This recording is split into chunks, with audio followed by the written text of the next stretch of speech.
mga idol, magandang umaga po sa inyo. For today's video mga idol ay ipapakita ko po sa inyo kung ano po yung ginagawa ko papunta ng trabaho. Una po ay before that, kakagising ko lang po. Una po gagawin natin ay titignan po tayo sa sa salamin kung may muta ba tayo or wala. At pangalawa, magsasaing po tayo ng kanin para may baunin tayo sa trabaho. Pangatlo, liligo po tayo. Pang-apat, hindi po natin kakalimutan yung deodorant natin, yung personal hygiene natin po, para hindi po tayo maamoy ng mga customer natin. At panglima ay pupunta na po tayo sa trabaho. Yan lang po ang mga gagawin natin po sa ngayon mga idol. Ipapakita ko lang sa inyo at i-share ko lang sa inyo kung anong mga buhay trabahante at saka isang vlogger. Okay mga idol, dito na po tayo sa salamin mga idol. Ito yung unang step natin mga idol. Tingin po tayo sa salamin kung may muta ba tayo sa mata, para paglabas natin sa pinto makita tayo sa mga tao, hindi po tayo masasabihan na pare may muta ka, di ba? Titignan po natin sa sarili natin kung anong dapat natin gawin bago po tayo lalabas sa kwarto. Okay? Ganyan. So, ganyan. Tignan mo. Wala pang ligo yan. Okay. So guys, yun guys. Magsasaing po tayo ng kanin para may baunin tayo sa trabaho natin. So, isang baso lang. Kasi ako lang yung mag-isa. Yung asawa ko kasi mga idol, doon sa bahay nila sa Talisay. Doon. Kaya ako lang mag-isa dito sa boarding house namin. Ito yung mga ginagawa ko mga idol. Bago po ako pupunta sa trabaho namin. Yan. Sina. Pakita ko po sa inyo. Yan, ito po yung labas namin.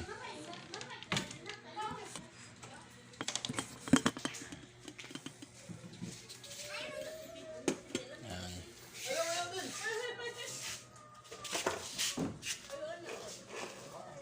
Diyan po ako magsasaing mga idol.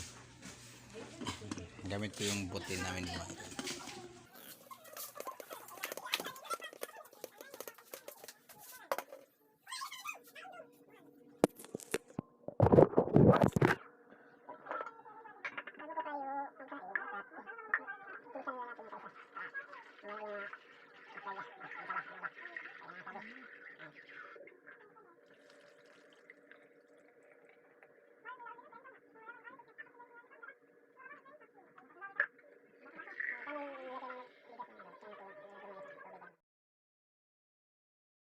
Maliligo na po tayo. Nandito po tayo sa CR.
guys, malapit na po akong marating sa trabaho namin guys.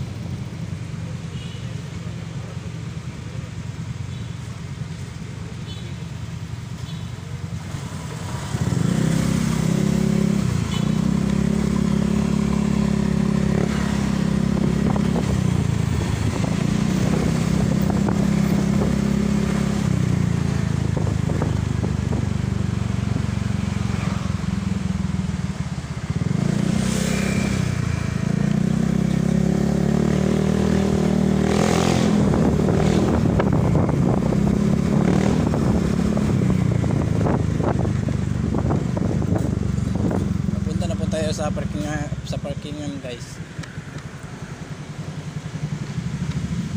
Ito yung basement namin guys.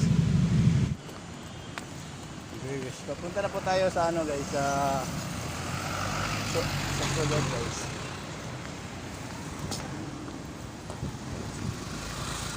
Ayan sa guys. Ayan, dyan ako nagpa-parking guys.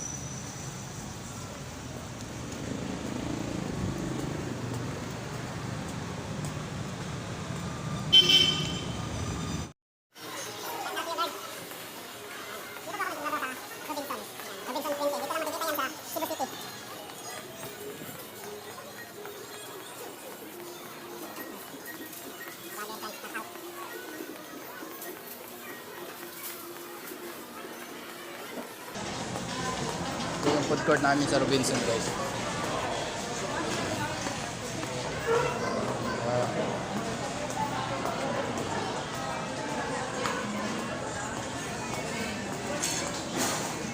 Sibat lang to.